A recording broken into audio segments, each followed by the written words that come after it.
Good morning, everyone. Tia Kutzer from Bible in 1 Year. Let us pray.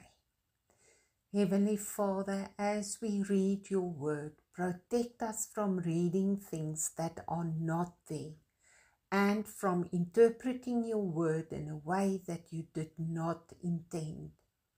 Let your word guide us and be our light as we journey this world. We bless your name. Amen. We look today at Matthew 16, verse 1 to 12. The Pharisees and the Sadducees were two influential Jewish religious groups during the time of Jesus.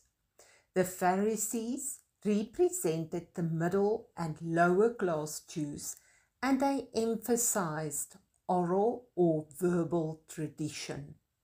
The Sadducees represented the upper class Jews and focused more on the written law and application thereof in daily life. Jesus opposed the teaching of both groups on several occasions. In the section of today's reading, these two groups tried to trick Jesus by asking him for a miraculous sign from heaven, since they did not believe in their hearts that he was indeed the Son of God. Jesus sees all hidden things in our hearts, and the answer that he gives often does not address the verbal question, but the heart's question. In this section, he answers them that they should have been able to correctly identify him if only they understood the signs of times. He wanted them to use their knowledge of all the Old Testament prophecies concerning the Messiah. He then tells them that the only sign they will be given is the sign of Jonah, whereby he refers them back to Old Testament prophecies.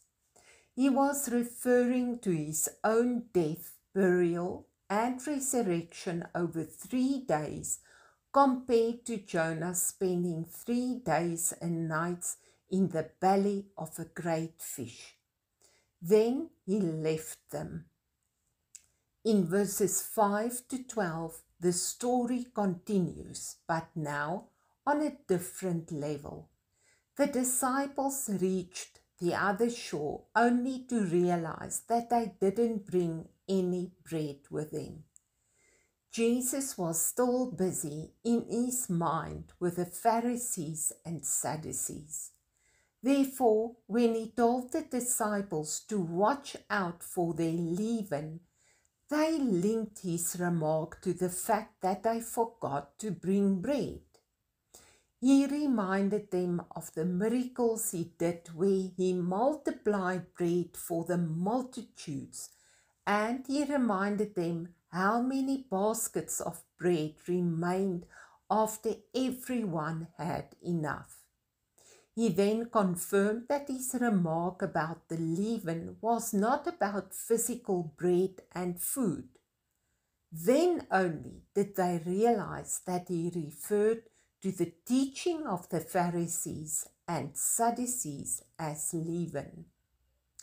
When you add just a little leaven to healthy dough, the leaven will permeate all the dough.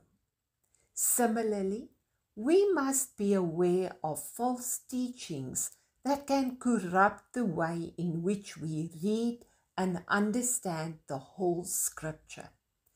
And often false teachings are not openly false.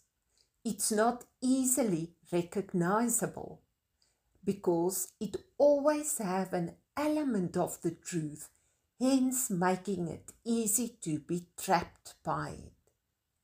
My personal mentor always said that half a truth in the perspective of the whole Bible is a full lie.